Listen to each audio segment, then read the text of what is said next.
guys, this is Alana LaRue and this is my week 5 and 6 update post gastric bypass RNY. I had my surgery on the 3rd of May 2016 at Clementine Churchill Hospital in Harrow in London. My surgeon was Dr. Guy Slater and it was with the Streamline surgical group, and I accessed that through Vitality Healthcare. What's new? Not a whole lot really.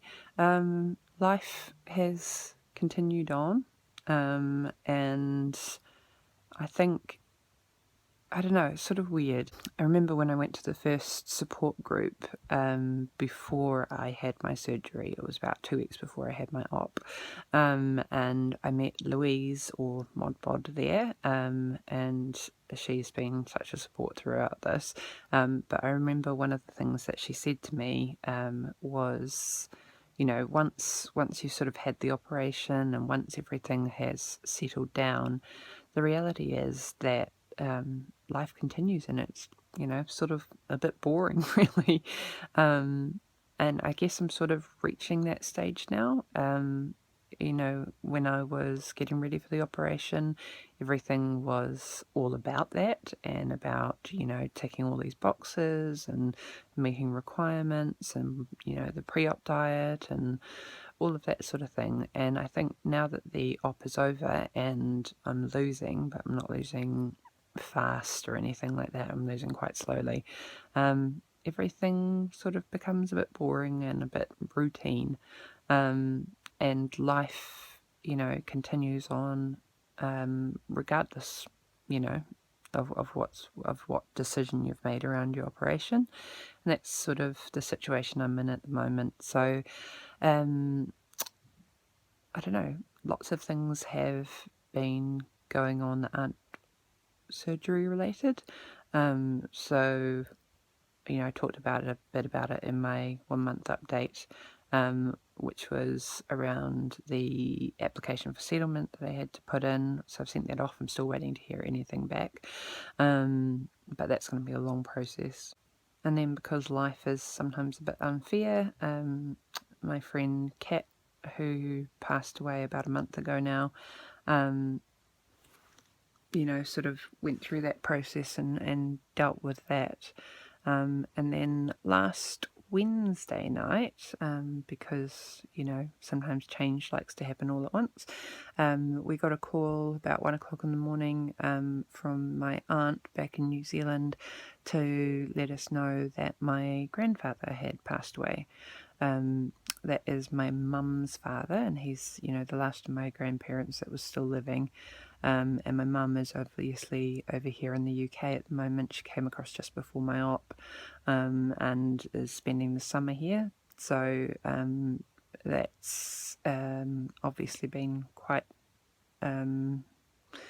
upsetting, and quite, I don't know, quite odd, because I'm so far away, and I know Mum struggled with that. I mean, my grandfather was 90 years old, you know, he'd lived a really good life. You know, I sort of think my nana, his wife, who he's married to for 50 years, passed away about 14 years ago, and I pretty much think that ever since she passed on, you know, he's just been waiting to go, really.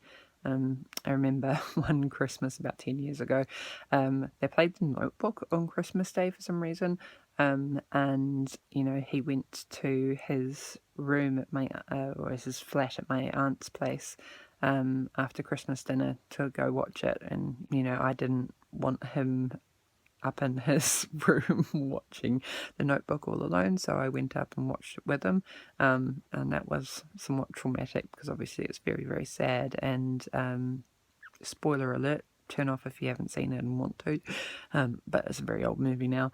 You know, at the end where they're old and they're in that home and they both, you know, pass away together. My povo, once we finished watching it and the movie ended, and obviously we were both upset, you know, he just sort of had this lost look on his face and said, you know, that was supposed to be us, you know, talking about him and Nana. So it sounds terrible, but I think it's probably a bit of a relief for him. He was also suffering from dementia, so his quality of life, even though he was getting great care from the people in the home he was in, his quality of life wasn't great, because there wasn't a lot of engagement.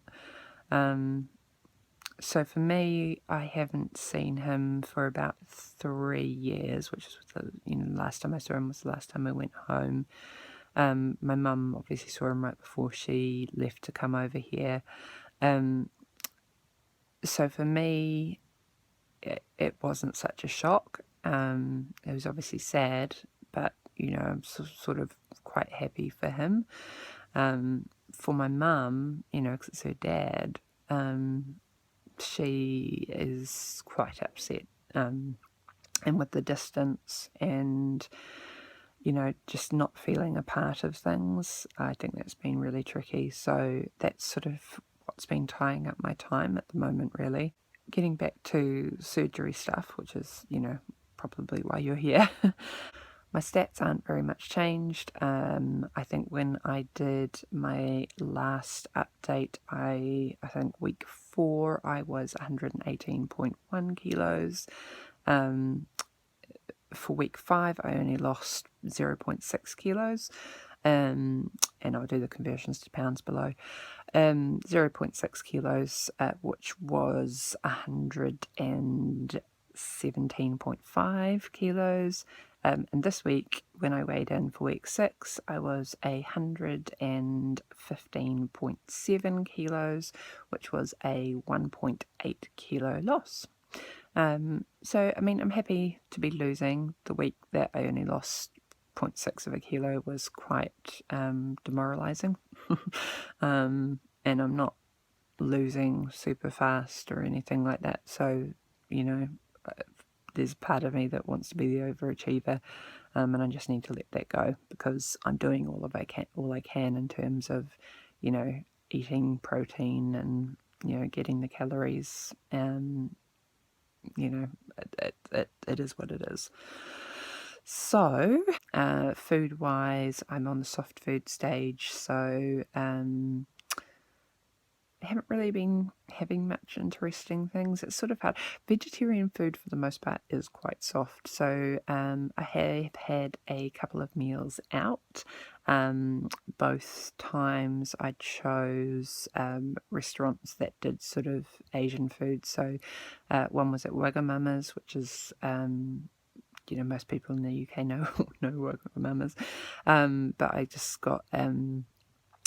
noodles and tofu and vegetables in a coconut broth, and then I also had, and I'm going to say it, pho, even though I know you're supposed to say it like pho or something like that, so apologies to anyone who's Vietnamese out there, but the broth, and when I went to that restaurant, I was with a friend, and I just ordered the tofu and vegetables and the veggie broth. I just said no noodles, so it was just a bowl of broth with some tofu and mushrooms floating in it. But then I put lots of herbs in and some sriracha and stuff, so it was good. Both times that's sort of settled fine. Food-wise as well, I've had a couple of challenges. One was... the first time I ate something too quickly.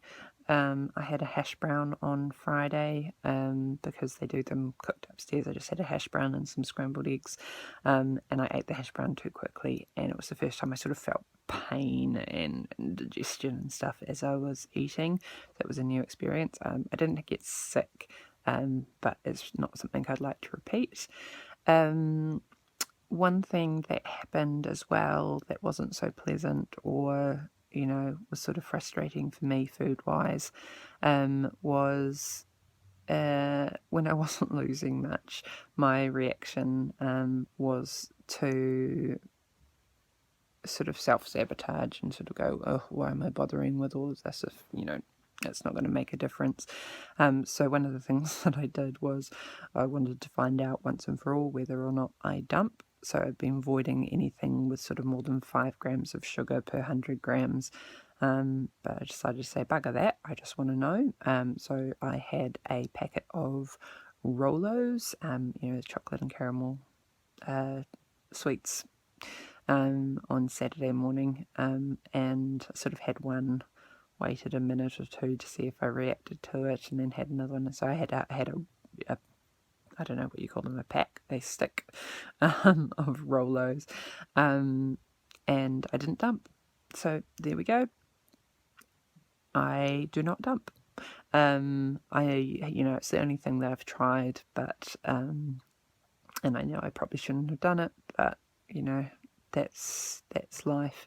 And it's definitely something that I'm talking through with my therapist, who I see once a week, because that sort of thing, it's not about the physical hunger, it's about the mental games that you sort of play with yourself. So I'm happy enough to sort of talk it through with her. Water-wise, I've tried sort of over the last 3-4 days to focus more on water. It was sort of secondary to grams of protein or calories for me before. I've decided to make it the number one goal at the moment, so water first.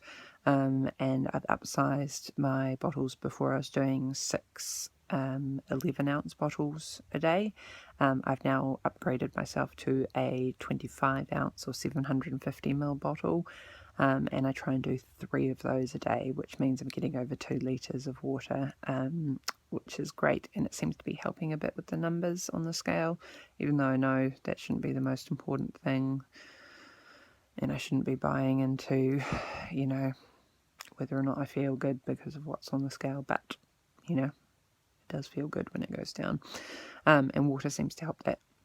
So I've been doing water first, then protein, still trying to get at least 60 grams of protein, and then calories sort of wind up where they will, generally around 700 calories a day, although sometimes, I have gone up to 1,000 calories, on the odd day here or there.